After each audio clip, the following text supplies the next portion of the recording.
Good afternoon, everybody, and welcome to the Richard Nixon Library. My name is Jim Ellis. I am the Dean of the Marshall School of Business at the University of Southern California.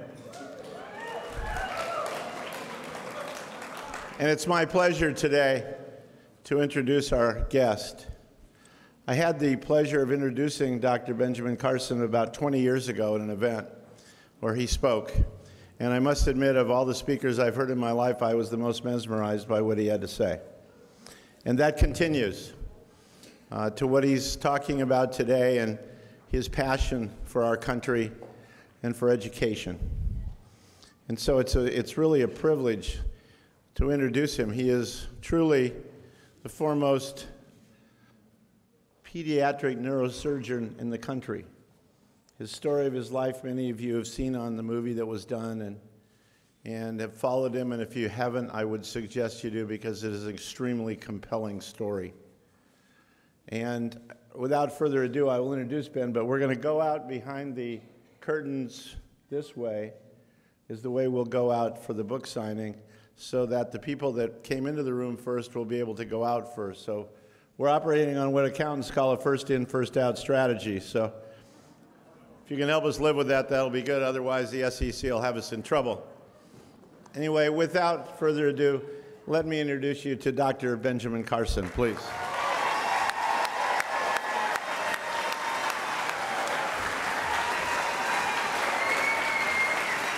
Thank you. Thank you very much. Thank you. All right. Well, thank you. Candy and I are absolutely delighted to be here at this beautiful facility. I hope you've had a chance to walk around outside near the reflecting pool. Just an absolute treasure of a place and such a beautiful day as well. And, you know, I sometimes wonder why people think that the name Nixon is such a bad name. It's not a bad name. He did a lot of wonderful things, and compared to the scandals going on today, my God.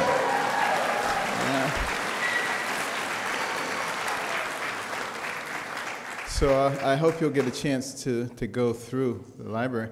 One of the interesting things most people probably don't know is that he had a wonderful health care program that he wrote extensively about. And, you know, before Ted Kennedy died, he said one of his biggest regrets was that he didn't support that program. He said it was much better than anything else anybody else had come up with. So if you ever get a chance to read about it, look at it. But, you know, think about the fact that, interestingly enough, when I retired last year, I thought that life was going to be quite peaceful for me. You know, I was going to learn how to play the organ, and we bought a home on a golf course. I was going to play golf. I was going to read all the books that I hadn't read before and see all the movies that everybody else has ever seen, and I had never seen them before. This was going to be great. But the good Lord had a different plan for me, obviously. And so...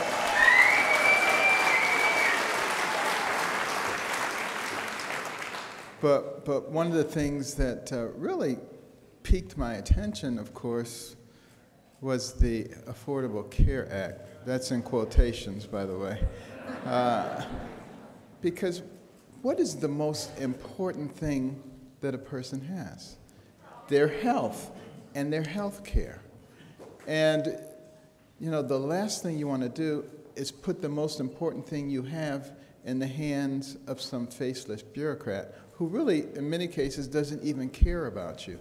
And that's really the reasons that I rail against it. And I remember a couple of weeks ago, I was in the airport, and a lady came and sat down next to me, African-American lady, and she said, I really like you, and I'm a Democrat. But she said, but why don't you want poor people to have health care? And I said, see, you've been listening to the propaganda, and let me explain to you how it works. And, you know, the interesting thing about, you know, utilizing health savings accounts And I propose that you give one to every single American the day they are born, and they have it until the day they die. We have a number of different ways of funding it. And even for the most indigent people in our society, we can still use the same dollars that we use for Medicaid to fund their health savings account. And it'll cost us a lot more because we don't have all of that bureaucratic overload that we have to pay. So that money will go a great deal further. And when people have responsibility for the spending, they spend differently. It's sort of like if you come and you check into a hotel and they say, oh, all of your expenses are being taken care of. You say, oh, well, Chateaubriand. And whereas if you got to pay for it, you're saying, is there a McDonald's in here? You know, so. And people will react differently. You know, if a procedure costs $66 at this clinic and $16 at this clinic, and they're responsible, and they're going to go to the $16 one, which is going to cost the $66 one to come down to a reasonable price. And, you know, that's the kind of thing that brings the whole healthcare system into the free market economic model. See, that is what controls price, and that's what controls quality. And right now, we have no price and quality controls. It's all like a free-for-all out there, and it's not working for anybody, quite frankly. I would also give people the ability to shift money in their HSA. So let's say dad is $500 short for a very sophisticated radiological test. Mom could give it to it out of hers, or grandma, or son, or cousin, anybody in the family. Gives you enormous flexibility to cover almost anything that's likely to come up. And because virtually everything is going to be coming out of your HSA, nothing is impinging on your major medical or catastrophic insurance. The cost of that plummets, sort of like a homeowner's policy with a high deductible. It goes way down. And you make that available to people across state lines.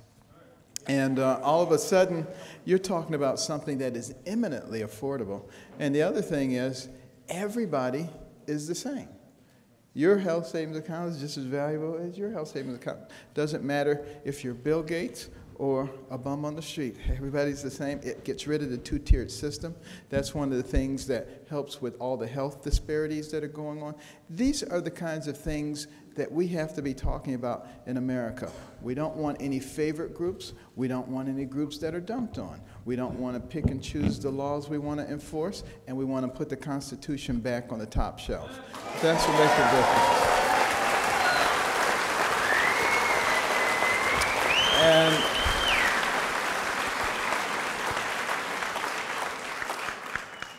And I believe all of these things are eminently possible in the society in which we live. The vast majority of Americans actually have common sense. They're logical people. The problem is they've been beaten into submission. And you know, between the PC police, the mainstream media, and all the other agencies, people are afraid. And we have incredible silliness going on. You know, last week, you know, there was a school system that told the teachers, don't address your pupils as boys and girls, because there may be somebody with gender identity issues who will be confused. Are you kidding me? I mean, I would think, I would think that was like some kind of a skit from Saturday Night Live. But this is actually going on in America today. The only way we're going to stop it, quite frankly, is we're going to have to be brave. We're going to have to be courageous, and we're going to have to be willing to stand up for what we believe in. You know, the President of the United States has said that this is not a Judeo-Christian nation. But he doesn't get to decide that. We get to decide what kind of nation we are.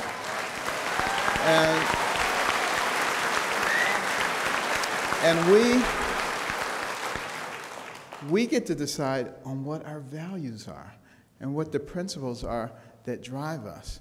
And we have to stop allowing the media and politicians and other people to define that for us. But the only way that's going to happen is that every single one of you has to realize that you have a sphere of influence. You have an uncle who hasn't voted in 20 years. You have an invalid aunt who can't get to the voting booth. You need to talk to that uncle. You need to make sure that aunt has an absentee ballot. If she can't see, you need to help her fill it out.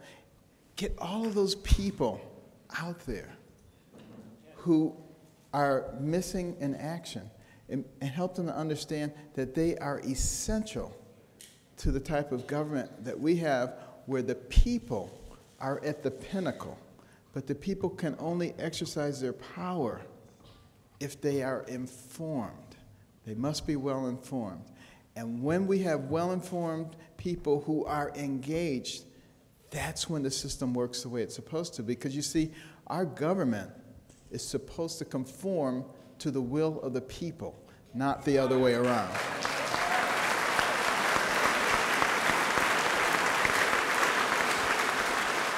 And,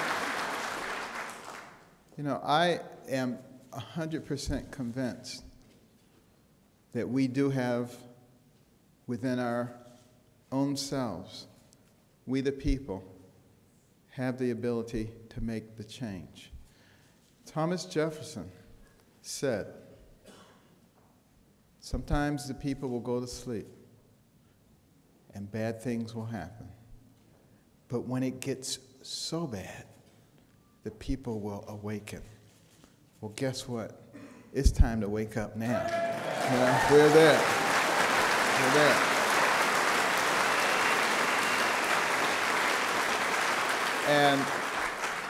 And with the help of each one of you. And I hope you will all go home and sign the petition. Go on the internet, look up One Vote. It's a new ebook, and it's also coming out in paperback form. Sign the petition that you will become an informed voter.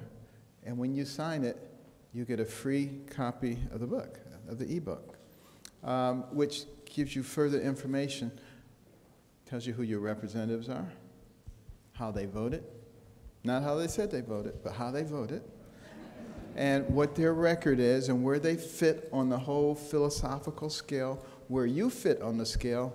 Is there an intersection there, or are you in different places? A lot of people vote for the wrong party.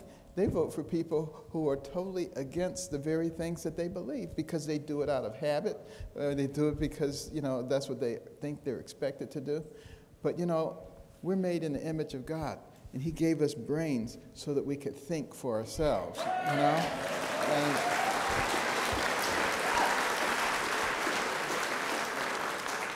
And with that, what I'm going to do is, I think we have time for a few questions. Yes, Dr. Carson. We have.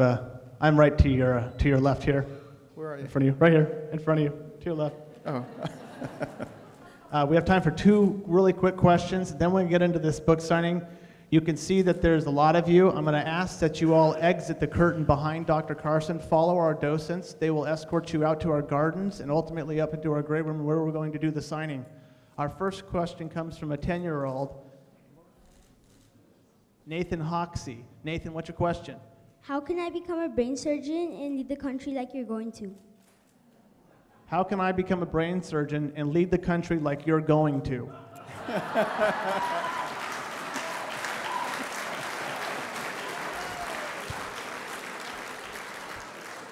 Now, that's actually a very good question, because, you know, the real key is education. And, you know, I was born into a bad situation, and, you know, grew up with dire poverty, and I hated poverty. You know, some people hate spiders and snakes. I hated poverty. I was absolutely sure there was some mistake, and I was born into the wrong family. And, but, you know, what I had was so important, and that was a mother who would not be a victim. She refused to be a victim. And she never made excuses for herself, and she never accepted excuses from us. And she never felt sorry for herself, which was a good thing. The problem was she didn't feel sorry for us either. So there was never any excuse that was adequate. And she made us read books, and I hated it. But a funny thing happened. As I started reading books, particularly about people of great accomplishment, I began to realize one very important thing, and that is the person who is most responsible for what happens to you in life is you. It's not somebody else. And once I understood that, poverty didn't bother me anymore because I knew it was only temporary, and I knew that I could change it. And therefore, I stopped listening to all the naysayers, all the negative people around me who were saying, this is against you, and this is against you, and those people. I said, forget about it. I don't have time for that. What I need to do is improve myself. I need to learn as much as I can. I need to make myself valuable. And by doing that, all the doors opened. Because the great divide in our nation right now is education. And we have to do everything we can to bring it back to the level that it used to be in this country. We used to have the best public education system in the world. Now we have the best propaganda system in the world. And we just have to change that. So in answer to your question, get yourself extremely well educated. As far as the other part is concerned, you do your best and let God do the rest.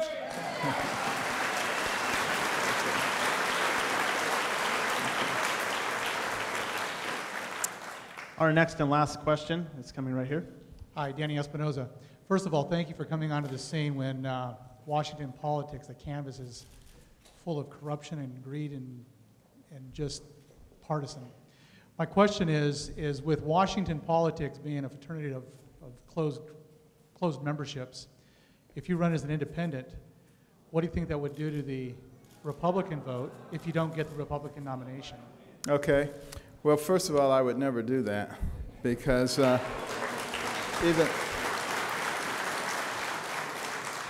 think we saw the result of that when Ross Perot ran.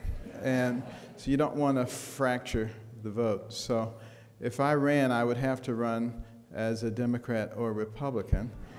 And I seriously doubt that I would be welcome in the Democrat Party. So if I ran, I would run as a Republican. But you have to, but as far as all the corruption and the graft and stuff that's going on, and a lot of people say you can't participate in that kind of system unless you adopt those morals. See, I don't believe that for 1 second. And I think that there are enough people here with integrity, and we have the ability, particularly with social media now, even if all the media tries to shut you down, which they have tried very much to do with me, but they can't because the good Lord has provided me with mechanisms like my syndicated column and like Fox News. We'd be Cuba if there were no Fox News, I gotta tell you. And, you know, they can twist and turn things as much as they want. But what they don't understand, and they miscalculated, they were doing a great job in terms of fundamentally changing this nation, in terms of infiltrating the school systems, in terms of infiltrating the media, all this, they've done a great job. Everything was perfect, except they underestimated the intelligence of the American people. The people are not as stupid as they think they are. Many of them are stupid, but, okay.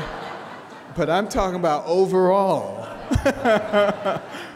Overall, people are not as easily manipulated as they actually believe they are. And they thought they could just, you know, sprinkle a little magic and people would go along like the Pied Piper. But I can guarantee you, because I'm in 4 or 5 states every week talking to large, enthusiastic crowds, and the people of this nation are waking up, and you're going to see something very special happen on November the 4th, and that's just going to be the beginning. That's just going to be the beginning. And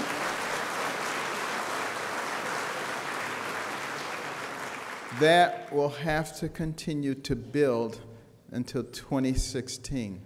And when we gain control, and when I say we, I'm talking about people with common sense. I don't care whether they're Republicans or Democrats, but when we gain control and we govern in a way that is fair to everybody, and we don't pick and choose who we want to be the winners and losers, and we do things according to the will of the people, because this country was supposed to be for of and by the people, not for of and by the government. And when that happens, our best days will clearly be ahead of us. Thank you all very much.